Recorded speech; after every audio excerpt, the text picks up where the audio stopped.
اللهم صل على محمد وعلى آل محمد كما صليت على إبراهيم وعلى آل إبراهيم إنك حميد مجيد. اللهم بارك على محمد وعلى آل محمد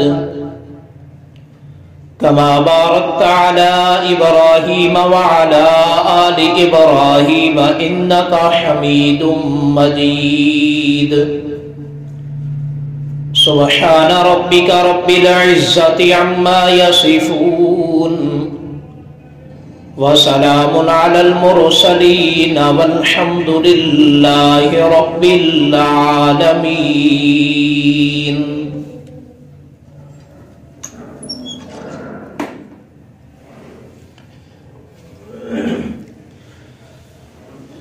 میرے انتہائی واجب الاحترام گرامی قدر سامعین و حاضرین، رب العالمین کی لاریب کتاب قرآن مقدس سے چند آیات مبارکہ تلاوت کی ہیں۔ اللہ رب العزت مجھے ان آیات کے تحت حق اور سچ بیان کرنے کی توفیق نصیب فرمائے۔ بعد البیان اللہ رب العالمین ہم سب کو قرآن و سنت پر عمل کرنے کی توفیق نصیب فرمائے۔ اس سے قبل پچھلے جمعہ پر آپ حضرات نے سورۃ الکوثر سنی تھی اور اس کے اوپر کافی حد تک بات ہو چکی تھی کہ اللہ تعالیٰ نے رسول اللہ صلی اللہ علیہ وسلم کی شان کو بیان فرمایا اور حضور کے پیغام کو بیان فرمایا اور حضور کے دشمن کے انجام کو بیان فرمایا۔ وہاں میں نے عرض کیا تھا کہ اللہ رب العالمین نے فرمایا میرے پیغمبر ہم نے آپ کو کوثر عطا فرمائی ہے اور آپ کی ذمہ داری یہ ہے فَصَلِّ لِرَبِّكَ وَانْحَرْ، اپنے رب کے لیے نماز پڑھیں اور قربانی کریں۔ وہاں پر نماز کا ذکر ہے اور ہمارے معاشرے کے اندر نماز میں بڑی سستی پائی جاتی ہے۔ تقریباً یہی اپنے ملک اپنے شہر کو بندہ دیکھ لے تو مساجد کی جو حالت ہے وہ ہماری آنکھوں کے سامنے ہے۔ گلی کے اندر کتنے ہی گھر ہوتے ہیں لیکن ہر گھر سے بھی ایک فرد مسجد کے اندر نماز کے لیے حاضر نہیں ہوتا۔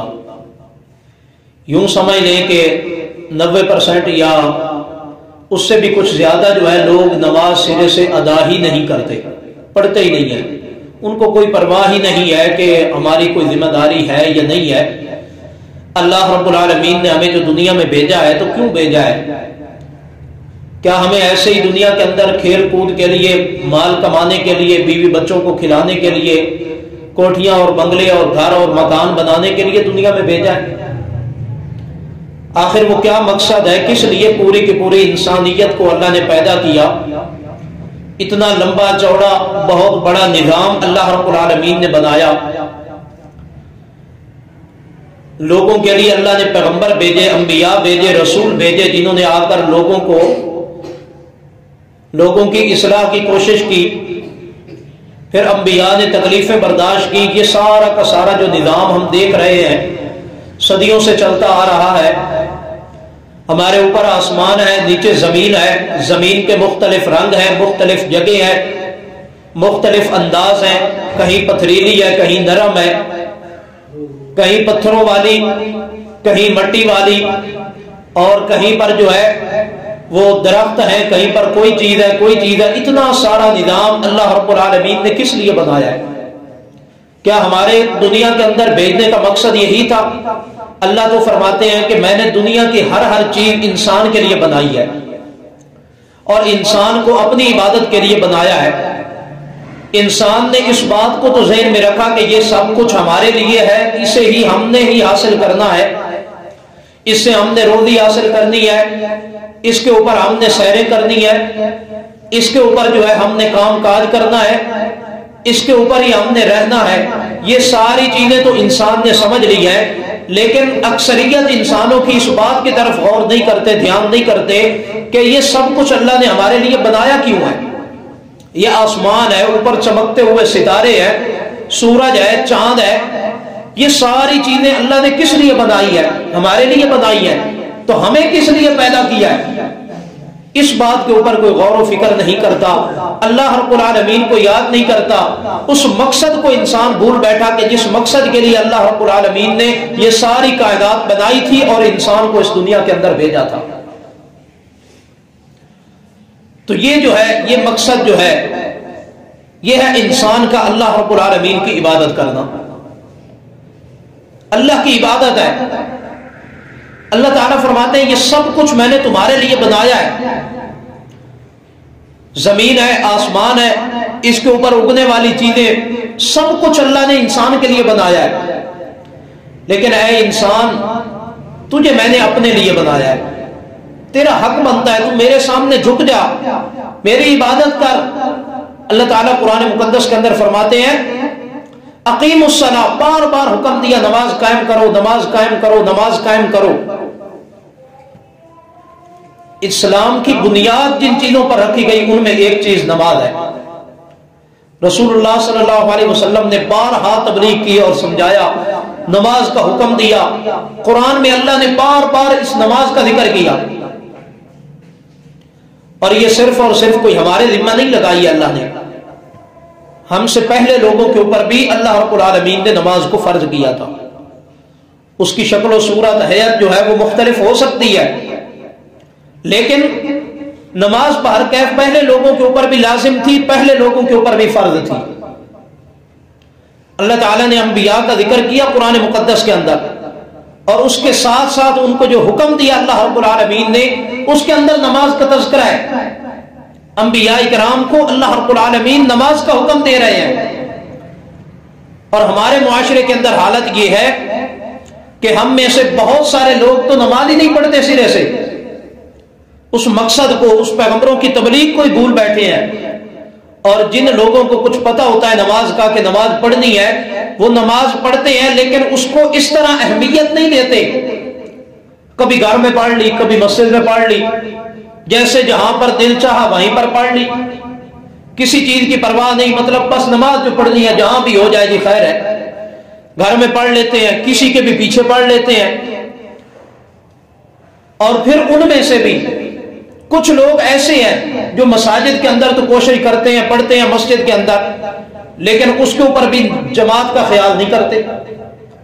کچھ لوگ جماعت کا بھی خیال کرتے ہیں لیکن اس چیز کا خیال نہیں کرتے کہ ہم نے نماز کے اندر پڑھنا کیا ہے، ہم نے پڑھا کیا ہے، اللہ کے ساتھ ہم کلام ہوئے ہیں، ہم نے اللہ کے ساتھ جو باتیں کی ہے کیا کہا ہے ہم نے، اور اللہ رب العالمین نے ہمیں کیا جواب دیا ہے، اللہ ہمیں کیا جواب دیتا ہے جب ہم نماز پڑھتے ہیں۔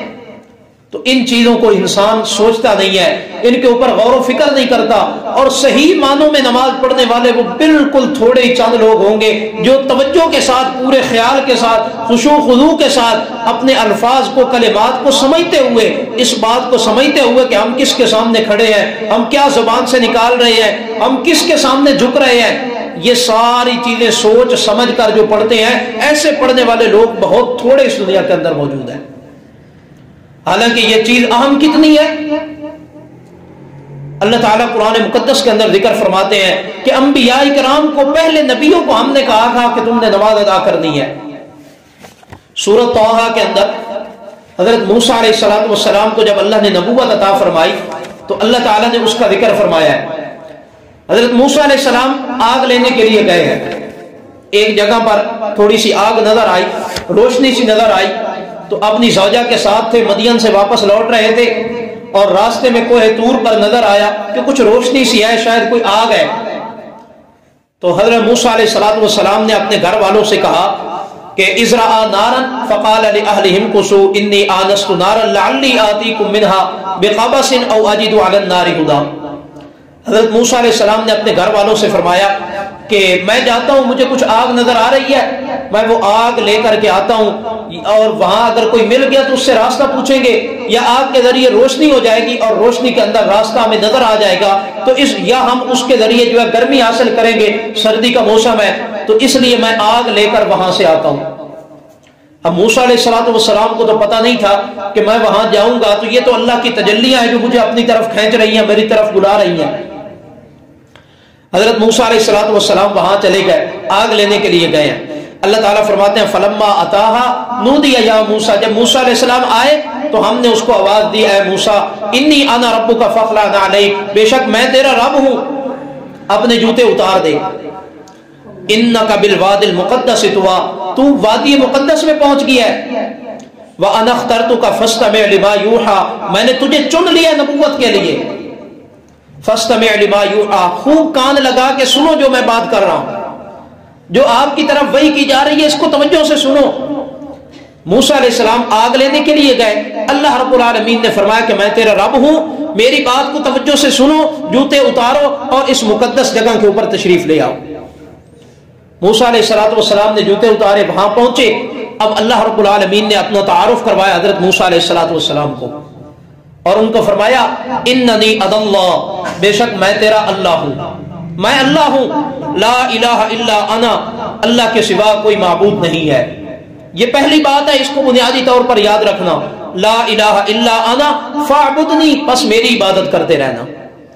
اور پہلا حکم یہ دیا اپنے عقیدے کو درست کرنا، توحید پر قائم رہنا کہ اللہ کے سوا کوئی معبود نہیں ہے۔ پہلا حکم اللہ نے حضرت موسیٰ علیہ السلام کو یہ دیا، اور دوسرا حکم ساتھ ہی فرما وَأَقِمِ الصَّلَاةَ لِذِكْرِي، نماز کو قائم کرنا میری یاد کے لیے۔ دیکھیں اللہ تعالیٰ نے توحید کی دعوت دی، اپنی الوہیت کو ذکر کیا، اور اس کے ساتھ ہی دوسرا حکم جو اللہ نے دیا وہ نماز کا دیا ہے۔ اور اس کے اندر اگر غور کریں الفاظ کیا ہے، اقیم الصلاۃ لذکری، نماز کو قائم کرنا میری یاد کے لیے، مجھے یاد کرنے کے لیے۔ اس نماز کے اندر میری یاد ہے، میرے ساتھ ہم کلام ہونے کا موقع ملتا ہے۔ ویسے عام حالات کے اندر بھی اللہ تعالیٰ موسیٰ علیہ السلام کے ساتھ ہم کلام ہوتا تھا۔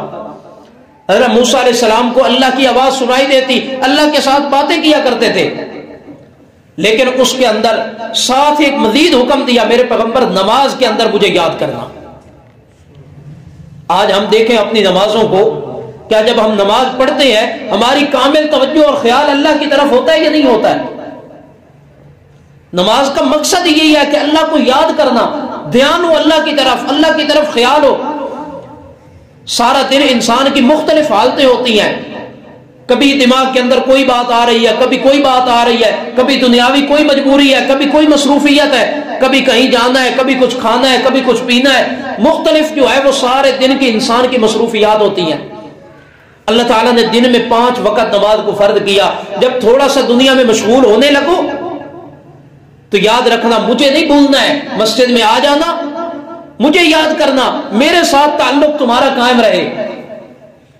جب تم نے ایمان قبول کیا، لا الہ الا اللہ پڑھا ہے، اللہ کو الہ اور معبود سمجھا ہے، اور اللہ ہی نے پیدا کیا، یہ ساری چیزیں جب آپ مانتے ہو، پھر ان چیزوں کو اپنے ذہن میں دوبارہ یاد دہانی کرنے کے لیے ہر روز دن کے اندر 5 مرتبہ اللہ کو یاد کرنے کے لیے، ان چیزوں کو یاد کرنے کے لیے اللہ کے گھر کے اندر آیا کرو۔ اور اپنی ہم حالت دیکھیں، اذان ہوتی ہے کوئی پرواہ نہیں۔ چند لوگ جو نماز پڑھنے والے ہیں، میں نے جیسے پہلے عرض کیا، بہت سارے لوگ جو ہیں اس چیز کی پرواہ ہی نہیں کرتے، ان کے کانوں کے اوپر اذان کی آواز پڑتی ہے، وہ خیال ہی نہیں کرتے کہ کس کی طرف سے بلاوا آ رہا ہے، کہ مؤذن تھوڑی بلا رہا ہے، مؤذن کو اللہ نے کھڑا کیا ہے، حقیقت میں بلا اللہ رہا ہے۔ یہ بات ہمارے ذہنوں میں نہیں بیٹھتی، ہم سوچتے نہیں ہیں۔ مؤذن کھڑا ہو کے کیا کہتا ہے؟ اللہ اکبر، اللہ اکبر۔ سب سے پہلے لوگوں کو متنبہ کرتا ہے، توجہ دلاتا ہے، خیال کرو، دنیا کے جن کاموں میں پڑے ہوئے ہو، یہ جن چیزوں کے اندر پڑے ہوئے ہو، جن مصروفیات میں پڑے ہوئے ہو، یہ تمہارا گھر بار، یہ تمہارا کاروبار، یہ تمہاری تجارت، یہ تمہارا آرام اور سکون جو ہے، یہ تمہاری مصروفیات، یہ سب چھوٹی ہیں، اللہ اکبر سب سے بڑا اللہ ہے۔ انسان کو توجہ دلاتا ہے۔ اللہ نے پہلے لفظ یہی رکھا، اللہ اکبر، توجہ سے سننا بات کو، دھیان کرنا۔ یہ کسی عام بندے کا بلاوا نہیں ہے، یہ اللہ کا بلاوا ہے۔ اللہ اعلان فرما رہے ہیں، بندے سے کی زبان سے یہ کہلوا رہے ہیں، میرے بندے بول کر بلا ان کو، اور ان کو کہے کہ تو نہیں بلا رہا، تمہیں بلا اللہ رہا ہے۔ اللہ اکبر، اللہ سب سے بڑا ہے. خوب توجہ کر لو، اپنے سب چیزوں سے ہٹ جاؤ، ہر ایک چیز کو دل سے نکال دو. ان کے خیال، ان کی محبت، ہر چیز نیچے درجے کی ہے. سب سے بڑا اللہ ہے. 4 بار اللہ اکبر پہلے ہوتا ہے، اس کے بعد پھر اللہ کی الوہیت اور وحدانیت کی گواہیاں ہوتی ہیں. پہلے مطلب اللہ کی بڑائی کو، کبریائی کو بیان کیا، پھر کیا کہا؟ اشہد ان لا الہ الا اللہ. مؤذن یہ کہتا ہے میں گواہی دیتا ہوں اللہ کے سوا کوئی الہ اور معبود نہیں ہے. مطلب وہ ہمیں سمجھا رہا ہے مسلمانوں توجہ کرو، یہ اشہد ان لا الہ الا اللہ صرف میں نے نہیں کہا ہے، تم لوگوں نے بھی کہا ہے. تم نے کہا ہے کہ اللہ کے سوا کوئی الہ اور معبود نہیں ہے. محمد صلی اللہ علیہ وسلم کو اللہ کا بندہ اور رسول مانا ہے. تم ایمان والے ہو، اس بات کو ذہن میں رکھو. یہ بات ذہن میں کروانے کے بعد، توجہ دلانے کے بعد، اس کے بعد کہا جاتا ہے حی علی الصلاۃ، اب آؤ نماز کی طرف. یہ خیال دلایا گیا. پہلے اللہ کی کبریائی اور بڑائی کو اذان میں بیان کیا جاتا ہے تاکہ اللہ کی عظمت دل میں بیٹھے، اللہ کی بڑائی دل کے اندر بیٹھے اور سارے کام اس کے مقابلے کے اندر کم نظر آنے لگ جائیں. آپ دیکھ لیں ایک بندہ دکان پہ کھڑا ہے، ادھر سے اس کے پاس گاہک آ جاتے ہیں، ادھر سے اللہ اکبر کی اذان کی آواز آتی ہے. بندے کے ذہن میں ہوتا ہے یار یہ 2 بندے ہی ہیں، چلو کوئی نہیں یہ کر لوں اور پھر چلا جاتا ہوں مسجد میں، نماز تک پہنچ جاؤں گا. اللہ تعالیٰ نے پہلا لفظ کیا رکھوا ہے؟ اللہ اکبر کہو. کیا پتہ چلے یہ چیز بڑی نہیں ہے جس کے لیے تو اللہ کی آواز کو چھوڑ رہا ہے. اللہ کے بلانے کو جو چھوڑ رہا ہے، کس لیے چھوڑ رہا ہے؟ وہ اللہ بہت بڑا ہے، وہ تمہیں بلا رہا ہے. گاہکوں کی پرواہ نہ کر، اللہ تجھے روزی عطا فرمائے گا. یہ خیال دلانے کے لیے پہلے اللہ اکبر، پھر انسان کو اپنا ایمان یاد دلوایا.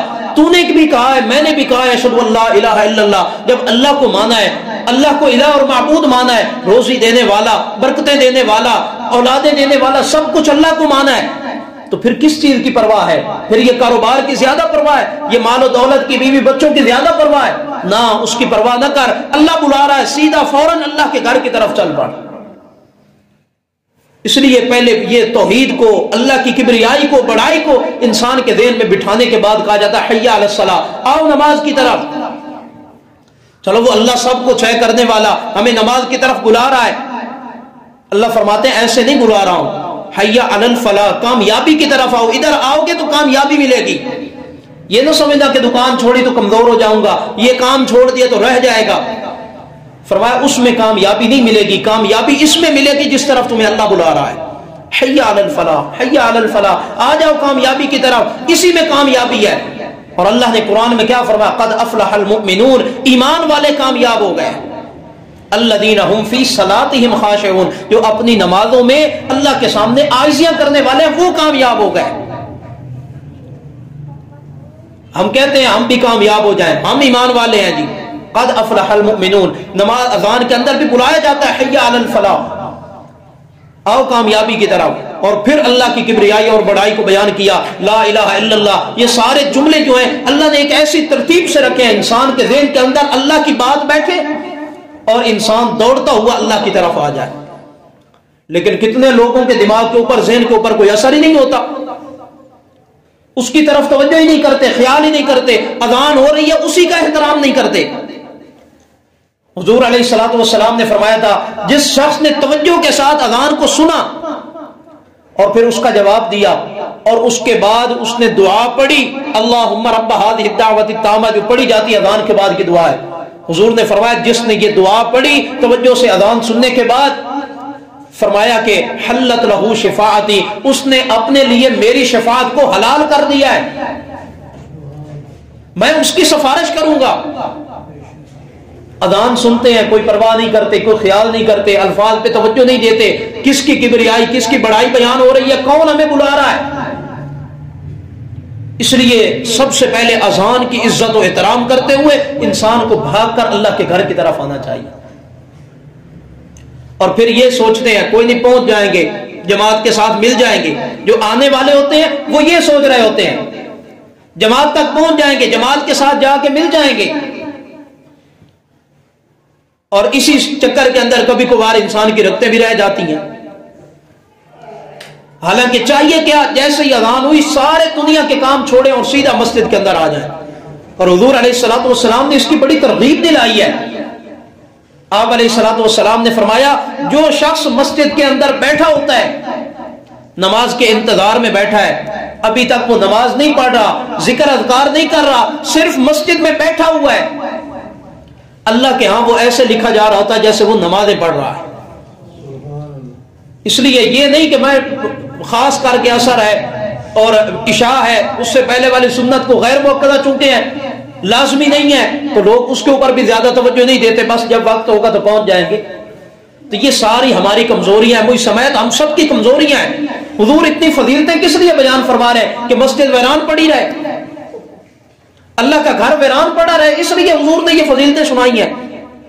تو فوراً جو ہے جیسے ہی اذان سنے نماز کی طرف بھاگنا چاہیے، اور جب نماز کی طرف آ جائے اور مسجد کے اندر جلدی آ کر پھر نماز کو خشوع اور خضوع کے ساتھ، اطمینان کے ساتھ اور اس کی پابندی کرتے ہوئے، دھیان کرتے ہوئے اللہ کے سامنے جھکنا چاہیے، اور یہ سوچنا چاہیے۔ آپ دیکھ لیں، آپ کسی عدالت کے اندر بلائے جاتے ہیں، اور جب بندہ عدالت میں پہنچتا ہے کیسے پہنچتا ہے؟ ہاتھ پیر کانپ رہے ہوتے ہیں، مجرم ہوں، مجرم جرم کر کے آ رہا ہوں، یہاں میرے خلاف فیصلہ کیا جائے گا، یہاں مجھے سزا سنائی جائے گی، جج سے ڈرتے ہوئے، ہاتھ جوڑتے جوڑتے بات کرتا ہوا، بڑے تمیز سے بولتا ہوا گزرتا ہے، کسی کو کچھ نہ کہہ دوں، کہیں عدالت کی گستاخی نہ ہو جائے، توہین عدالت نہ ہو جائے، یہ ساری چیزیں سوچتے ہوئے ڈرتے ڈرتے جو ہے وہاں کتنی عزت و احترام کے ساتھ لوگ داخل ہو رہے ہوتے ہیں۔ انسان ساری زندگی جرم کر کر کے، صبح سے دوپہر تک جرم کر کر کے، گناہ کر کر کے اللہ کے گھر کے اندر آتا ہے، یہ نہیں سوچتا کس کے گھر میں جا رہا ہوں، کس کا مجرم بن کے کھڑا ہوں۔ وہ جج کا اتنا ڈر ہوتا ہے، ایک پولیس والے کا اتنا ڈر ہوتا ہے، اللہ رب العالمین کا ڈر نہیں۔ مسجد میں آیا، مسجد کے آداب کا کوئی پرواہ نہیں، کوئی خیال نہیں، اللہ کے گھر کی عزت ہے، اللہ کی کلمات جو اللہ نے بتلائے ہیں ان کلمات کی عزت و احترام ہے۔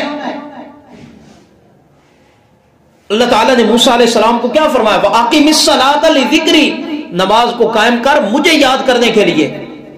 حضور علیہ الصلوۃ والسلام نے جب فرمایا اسلام کی بنیاد 5 چیزوں پر رکھی گئی ہے، سب سے پہلے فرمایا اشہد ان لا الہ الا اللہ وان محمد عبدہ ورسولہ، کی ہے اللہ کی توحید اور رسول کی رسالت، ایمان کا اقرار کرنا پہلا رکن ہے، اور دوسرا ہی رکن آپ علیہ الصلوۃ والسلام نے فرمایا نماز کو قائم کرنا ہے۔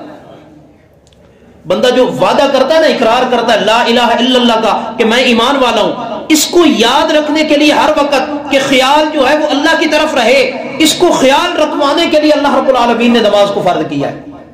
نماز پڑھے گا پھر اللہ یاد آئے گا، جب باہر نکلے گا دنیا کے مشاغل میں مصروف ہوگا، خیال ادھر ادھر ہونے لگے گا، دنیاوی معاملات میں الجھنے لگے گا، ادھر ادھر کے خیالات آئیں گے، اس وقت جو ہے فرمایا پھر اذان دے کے اللہ بلائے گا۔ اللہ تمہیں بلاتا ہے گھر کے، میرے گھر میں آ جاؤ تاکہ وہ مجھے یاد کرتے رہو۔ وَأَقِمِ الصَّلَاةَ لِذِكْرِي، نماز قائم کر مجھے یاد رکھنے کے لیے، ورنہ دوسری مصروفیات، دوسرے خیالوں کے اندر انسان بھول جاتا ہے پہلی چیزوں کو۔ دن میں 5 مرتبہ، تاکہ مسلسل اللہ کی یاد انسان کے ذہن کے اندر بسی رہے، انسان کے دل کے اندر اللہ کی یاد بسی رہے، اس لیے اللہ نے نماز کو لازم کیا ہے۔ اور حضور علیہ الصلوۃ والسلام کو بڑی محبت، اللہ کے نبیوں کو اس کے ساتھ بڑی محبت تھی، نماز کے ساتھ بڑی محبت ہے۔ حضرت ابراہیم علیہ الصلوۃ والسلام کا جو واقعہ ہے کہ اپنے بیوی اور بچے کو مکہ کے اندر جب بیابان جنگل کے اندر چھوڑ کے جا رہے تھے، نہ کوئی آبادی ہے، نہ کوئی پانی کا انتظام ہے، نہ کوئی کھانے کا انتظام ہے، پتھروں کے اوپر جو درخت ہیں تو وہ بھی ایسے ہی ہے، کوئی غذا والا، کوئی کھانے پینے کی چیز اس میں نہیں ہے۔ ایسی حالت کے اندر جب چھوڑ کر، اللہ کا حکم تھا چونکہ ابراہیم علیہ الصلوۃ والسلام اپنے بیوی اور اپنے بیٹے کو چھوڑ کر کے وہاں پر گئے تھے، تو جب وہاں سے نکلے تھے تو اللہ رب العالمین کے سامنے دعائیں کیا کر رہے تھے؟ ابراہیم علیہ السلام کی دعا اللہ نے ذکر فرمائی، فرمایا ان کی دعا یہ تھی ربنا انی اسکنت من ذریتی بواد غیر ذی زرع عند بیتک المحرم، اے ہمارے رب انی اسکنت من ذریتی، میں نے اپنی اولاد کو، اپنی بیوی کو یہاں پر ٹھہرایا ہے، اللہ کا جو حکم تھا وہاں ٹھہرانا تھا، وہاں روکنا تھا، وہاں ٹھہرایا ہے۔ کون سی جگہ ہے، کیسی جگہ ہے؟ خود ذکر کرتے ہیں ابراہیم علیہ السلام، بواد، ایسی وادی ہے، غیر ذی زرع عند بیتک المحرم، کوئی جہاں پر کھیتی باڑی کا انتظام نہیں ہے، پتھروں کے اوپر کہاں پر کھیتیاں ہو سکتی ہیں، یا کوئی چیز اگے، کیسے اگے؟ تو ابراہیم علیہ السلام نے یہ دعا کی عند بیتک المحرم، اللہ تیرے گھر کے پاس چھوڑ کے جا رہا ہوں، تیرے گھر کے پاس چھوڑ کے جا رہا ہوں. کیوں چھوڑا ہے؟ روزی کا اللہ سے مطالبہ نہیں کیا. پہلے اللہ رب العالمین سے کسی اور چیز کا مطالبہ نہیں کیا. یا اللہ تیرا حکم تھا، تیرے حکم پر میں نے یہاں چھوڑا ہے. کہاں پر چھوڑا ہے؟ ایسی جگہ جہاں خوراک کا کوئی بندوبست نہیں ہے، لیکن یہاں پر تیرا گھر موجود ہے، عزت والی جگہ موجود ہے یہاں پر، عند بیتک المحرم. کس لیے چھوڑا؟ ربنا لیقیموا الصلاۃ، اے ہمارے رب اس لیے چھوڑا ان کو یہاں تاکہ یہ نماز قائم کرنے والے بن جائیں. لیقیموا الصلاۃ فجعل افئدۃ من الناس. اس کے بعد دوسری دعائیں کی اور کہا کہ یا اللہ لوگوں کے دل بھی اس طرف موڑ دے، لوگ یہاں پر آئیں، یہاں پر آباد ہوں، یہاں ان کو روزی دینا، پھلوں کی روزی عطا فرمانا. یہ ترتیب کے اندر دیکھیں دعائیں باقی ساری بعد کے اندر ہیں. پہلی دعا یہ اللہ اس جگہ پہ ان کو چھوڑا ہے، اس لیے چھوڑا لیقیموا الصلاۃ کہ یہ نماز قائم کرنے والے بن جائیں. اتنی اہمیت ہے نماز کی. اور دوسری دعا اسی صفحے پر اللہ رب العالمین نے ابراہیم علیہ السلام کے بیان کی، جو ہمیشہ ہم بھی ہر نماز کے اندر پڑھتے ہیں. رب اجعلنی مقیم الصلاۃ، اے اللہ مجھے بھی نماز کو قائم کرنے والا بنا. ابراہیم علیہ السلام تو پہلے سے کرتے تھے. مقصد کیا تھا؟ مرتے دم تک یا اللہ نماز قائم کرنے والا ہی رہوں. رب اجعلنی مقیم الصلاۃ، اللہ مجھے نماز کو قائم کرنے والا بنا.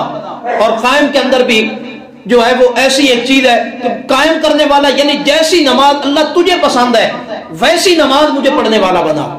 یہ نہیں کہا مجھے نماز پڑھنے کی توفیق دے یا پڑھنے والا بنا، مقیم الصلاۃ نماز کو قائم کرنے والا بنا دے. وَمِن ذُرِّيَّتِي، اور میری اولاد کو بھی، میری ذریت کو، میری اولاد کو بھی نماز قائم کرنے والا بنانا. اب ہم سوچیں کہ والدین اپنے بچوں کی نماز کے لیے کتنی دعائیں کرتے ہیں آج کل، اور اس کے لیے کتنی کوشش کرتے ہیں یا کتنی محنت کرتے ہیں. اولاد کے لیے سارا دن والدین کھپتے ہیں، کبھی کہیں جا رہے ہیں کبھی کہیں جا رہے ہیں، کتنی کچھ محنت کر رہے ہیں. بچوں کے لیے مکان بنانا، ان کی پڑھائی کی فکر ہے، زیادہ سے زیادہ پڑھ جائیں، ڈاکٹر بن جائیں، انجینئر بن جائے، فلاں چیز بن جائے، فلاں چیز بن جائے، اچھا کاروبار بن جائے. یہ ساری چیزیں اولاد کے لیے ہم کس قدر سوچتے ہیں اور کتنی محنت کرتے ہیں والدین. لیکن کیا ان کی نماز کے لیے اتنی محنت کو کرتا ہے؟ آپ دیکھ لیں کتنوں کے بچے جو ہے 5 وقت کے نمازی ہیں. 10 سال کا ہوں، 5 سال کے ہوں، 8 سال کے ہوں، چلو کم سے کم 10 سال کی عمر ہو تو اس وقت حضور علیہ الصلوۃ والسلام نے فرمایا کہ بچہ اگر نہ پڑھے اس کو مار کے لے آؤ، لیکن نماز اس کو پڑھاؤ. لیکن 10 سال کی عمر کے جن کے بچے ہیں وہ کتنے بچے نمازیں پڑھتے ہیں اور خود کتنی نمازیں پڑھ رہے ہیں. وجہ یہی ہے کہ نہ پہلے آپ کے والدین نے اس کے اوپر محنت کی اور نہ آپ اپنے بچوں کے اوپر اس طرح محنت کر رہے ہیں. اور جن کے والدین نے کی ہے وہ خود بھی پڑھتے ہیں، بچوں کو بھی نماز کے اوپر لگاتے ہیں. اللہ کے نبیوں کا یہ طریقہ تھا. سب سے پہلے جس بات کے اوپر زور لگایا، ابراہیم علیہ السلام نے اللہ سے بھی دعا کی تو کیا کی؟ اللہ جس طرح مجھے نماز قائم کرنے والا بنانا، ایسے ہی میری اولاد کو بھی نماز قائم کرنے والا بنانا. اور اس دعا کا پھر نتیجہ کیا نکلا؟ اللہ تعالیٰ نے جب حضرت ابراہیم علیہ السلام کے بیٹے کا ذکر کیا، حضرت اسماعیل علیہ السلام کا، تو فرمایا وَذْكُرْ فِي الْكِتَابِ اسماعیل، میرے پیغمبر اسماعیل کا بھی ذکر قرآن میں کیجئے. إِنَّهُ كَانَ صَادِقَ الْوَعْدِ وَكَانَ رَسُولًا نَبِيًّا، وہ جو تھے اللہ کے سچے رسول تھے، وعدوں کو سچا کرنے والے تھے. وَكَانَ رَسُولًا نَبِيًّا وَكَانَ يَأْمُرُ أَهْلَهُ بِالصَّلَاةِ، فرمایا وہ بھی اپنے گھر والوں کو نماز کا حکم کیا کرتے تھے. باپ نے دعا کی اولاد کے لیے، اولاد بھی آگے اپنی اولاد کے لیے دعائیں کر رہی ہے. لیکن جب خود نہیں کریں گے، آج اگر اولاد کے لیے دعائیں نہیں کریں گے، ان کو نماز کے اوپر نہیں لگائیں گے تو کل کو وہ بھی آگے نہیں لگائیں گے. اور اگر لگائیں گے نماز کے اوپر تو اس کا نتیجہ کیا نکلے گا؟ حضور علیہ الصلوۃ والسلام نے فرمایا کہ جب انسان اذا مات الانسان انقطع عملہ، جب انسان فوت ہوتا ہے تو اس کے عمل ختم ہو جاتے ہیں، مگر 3 چیزیں اس کی باقی رہتی ہیں. ان میں سے ایک چیز جو حضور نے ذکر فرمائی وہ یہ ہے کہ بندے کی نیک اولاد ہے جس کو وہ نیکی کے اوپر لگا کر کے گیا ہے. جب باپ نے اولاد کو نیکی پر لگایا ہے، وہ مر گیا، دنیا سے چلا گیا، بعد میں اولاد اس کی جو بھی کام کرے گی، جو بھی نیکی کرے گی، چونکہ باپ نے نیکیوں کے اوپر لگایا تھا، حضور نے فرمایا کہ وہ اس کی نیکیاں جس طرح اس کرنے والے کو اجر ملتا رہے گا، اسی طرح اس کے والدین کو بھی اجر ملتا رہے گا. اولاد کے لیے کتنا کچھ سوچتے ہیں، لیکن نماز کے لیے ان کی پابندی کروانا، اس کو اہمیت نہیں دیتے، اس کا خیال نہیں کرتے. جہاں چاہے جدھر چاہے جیسے پھرتے رہیں، کوئی پرواہ نہیں. گھر کے اندر آ جائیں، بس ٹائم پہ کھانا کھا لیں، سو جائیں، سکول چلے جائیں، پوری اس کے اوپر فکر ہوگی. نماز کے لیے گئے ہیں یا نہیں گئے ہیں اس کے اوپر فکر نہیں ہوگی. تو نماز بہت اہم چیز ہے، نماز بہت اہم چیز ہے، بنیادی چیز ہے۔ حضور علیہ الصلوۃ والسلام معراج پر گئے، اللہ نے وہاں پر آپ کو نماز عطا فرمائی، اور حضور نے فرمایا کہ اب ہر بندہ تو معراج پہ نہیں جا سکتا۔ حضور نے فرمایا الصلاۃ معراج المومن، نماز مومن کی معراج ہے۔ حضور جب وہاں گئے تھے تو کیا ہوا تھا؟ اللہ کے ساتھ کلام ہوا تھا، باتیں ہوئی تھی، اللہ نے کلام کیا حضور کے ساتھ، حضور نے باتیں کی اللہ کے ساتھ، یہی باتیں ہوئی تھی وہاں پر۔ آپ علیہ السلام نے تحفے پیش کیے، اللہ نے تحفے پیش کیے، نماز کا تحفہ عطا فرمایا، اور بہت ساری چیزیں ایسے عطا فرمائیں۔ تو اسی کو تو معراج کہا جاتا ہے۔ آسمان پر گئے، اللہ سے ملاقات ہوئی، آپس میں باتیں ہوئی، حضور کی یہ معراج تھی۔ حضور نے فرمایا مومن کی معراج نماز ہے۔ جب بندہ نماز میں کھڑا ہوتا ہے، جیسے میں اللہ کے ساتھ وہاں کلام کر رہا تھا، اسی طرح یہاں کھڑے ہو کر نماز پڑھنے والا، ہاتھ باندھ کر اللہ کے سامنے جھکنے والا، اللہ کے ساتھ ہم کلام ہو رہا ہوتا ہے۔ اور پھر حضور نے مثال بھی دی ہے، اور بڑی زبردست مثال دی۔ فرمایا جب بندہ کہتا ہے نا الحمدللہ رب العالمین، اللہ فرماتا ہے فرشتوں کو جمع کرتا ہے اور کہتا ہے کہ فلاں بندے نے میری حمد بیان کی ہے۔ میں یہاں کھڑے ہو کے الحمدللہ کہہ رہا ہوں، اور اللہ تعالیٰ میرا ذکر فرشتوں میں کر رہا ہے، یہ ہمارا کلام ہو رہا ہے اللہ کے ساتھ۔ میں نے الحمدللہ کہا، اللہ نے کہا حمدنی عبدی، میں نے کہا الرحمن الرحیم، اللہ تعالیٰ فرماتے ہیں کہ اثنا علیک عبدی، میرے بندے نے میری تعریف کی ہے، فرشتوں کے سامنے ذکر ہو رہا ہے۔ بندہ کہتا ہے مالک یوم الدین، اللہ کہتا ہے مجدنی عبدی، اب میرے بندے نے میری بزرگی بیان کی ہے۔ یہ ہم کلام ہو رہا ہے اللہ کے ساتھ، ادھر میں بول رہا ہوں، ادھر اللہ اس کا جواب دے رہا ہے، اور اللہ قادر ہے ہر ایک کی سن کے اس کے مطابق اس کو جواب دیتا ہے۔ بندہ کہتا ہے ایاک نعبد و ایاک نستعین، اللہ تعالیٰ فرماتے ہیں یہ میرے اور میرے بندے کے درمیان مشترک ہے، مدد وہ مجھ سے مانگ رہا ہے اور عبادت وہ میری کر رہا ہے، عبادت میرے لیے، مدد اس کے لیے ہے۔ اور پھر جب بندہ کہتا ہے اہدنا الصراط المستقیم صراط الذین انعمت علیہم غیر المغضوب علیہم ولا الضالین، جب یہاں پر پہنچتا ہے اللہ تعالیٰ فرماتے ہیں میرے بندے نے جو مجھ سے مانگا میں نے اس کو عطا فرما دیا ہے۔ تو یہ جو بات ہو رہی ہے، یہ جو کلام ہو رہا ہے، اس کو ذرا بندہ سمجھے تو صحیح کہ میں نماز میں کرتا کیا ہوں۔ اللہ میری ایک ایک بات کا جواب دے رہا ہوں اور میرا خیال ہی اللہ کی طرف نہ ہو۔